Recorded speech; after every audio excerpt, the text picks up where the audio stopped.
ఏం చేస్తున్నావు mummy? Hi friends, చేపల పులుసు వండుతున్నానమ్మా.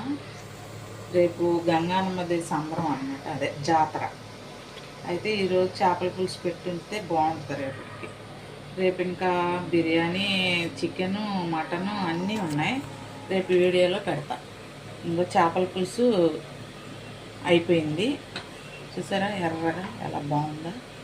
ఇప్పుడు కొత్తిమీర ఇలా జల్లుకోవాలి. కొత్తిమీర మేము ఎక్కువ వేసుకుంటాం బాగా, అంటే ఆరోగ్యానికి మంచిది, టేస్ట్ ఉంటుంది, గ్రేవీ వస్తుంది. అంటే కొంచెం ఇలా ముందేసేసుకోవాలన్నమాట, అప్పుడు గ్రేవీలాగా చాలా బాగుంటుంది.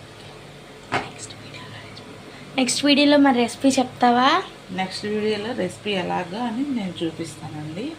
ఈరోజు మాత్రం కంప్లీట్ అయిపోయింది, చేపల పులుసు రెడీ.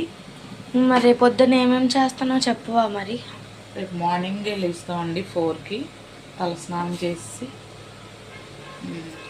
ఇంకా పాయసం పాలు పొంగిస్తామండి మొదటిగా. తర్వాత ఇంకా చుట్టాలు వస్తారు, మటన్ కర్రీ, చికెన్ కర్రీ, గారెలు, బూరెలు అన్నీ తర్వాత చెప్తావా? అన్నీ అవి తర్వాత చూపిస్తానండి, రెసిపీ చూపిస్తాను. Thank you friends.